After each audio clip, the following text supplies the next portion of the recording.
निघाला वैष्णवांचा मेळा। टाळ मृदुंग तुळशी माळा गळा, त्या विठुरायाचा लागला लळा।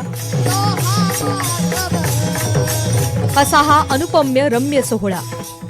बोलावा विठ्ठल, पहावा विठ्ठल।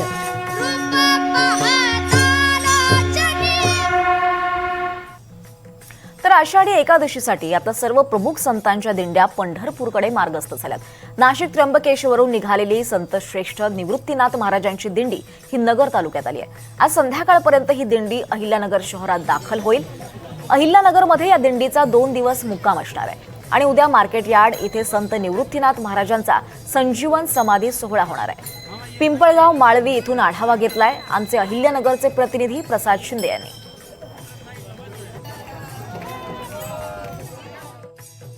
आषाढी एकादशी निमित्त सर्व दिंड्या आता पंढरीकडे प्रस्थान करताना आपल्याला पाहायला मिळत आहे। आज अहिल्यानगर तालुक्यातील पिंपळगाव माळवी या ठिकाणी संत श्रेष्ठ निवृत्तीनाथ महाराजांच्या पालखीचं देखील आगमन झालेलं आहे। ही पालखी 2 दिवस अहिल्यानगर शहरामध्ये राहणार आहे। आज दुपारपर्यंत या पालखीचं अहिल्यानगर शहरामध्ये आगमन होणार आहे। आपल्याबरोबर वारकरी आहेत, आपण त्यांच्याशी बातचीत कर। काय सांगतात, कसा प्रवास आहे? खूप छान आहे। आज आम्हाला 13 दिवस झालेले आहेत, त्र्यंबकेश्वरवरून निघालेलो आहे।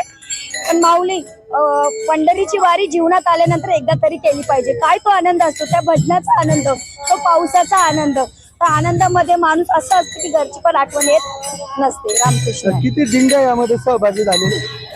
या आता बाबा हे तर नाही सांगू शकत, खूप सारे दिंड्या एकत्र झाले। निवृत्तीनाथांच्या पालखी त्र्यंबकवरून निघाली, त्यानंतर सर्व दिंड्या एकत्र आलेल्या आहेत। नक्कीच एकंदरीत जर पाहिलं तर 15 दिवसापासून हा प्रवास सुरू झालेला आहे आणि आता अहिल्यानगर शहरामध्ये संत श्रेष्ठ निवृत्तीनाथ महाराज यांच्या दिंडीचा 2 दिवस मुक्काम असणार आहे। उद्या अहिल्यानगर शहरामध्ये संत श्रेष्ठ निवृत्तीनाथ महाराजांचा संजीवन समाधी सोहळा देखील पार पडणार आहे। प्रसाद शिंदे, NDTV मराठी, अहिल्यानगर।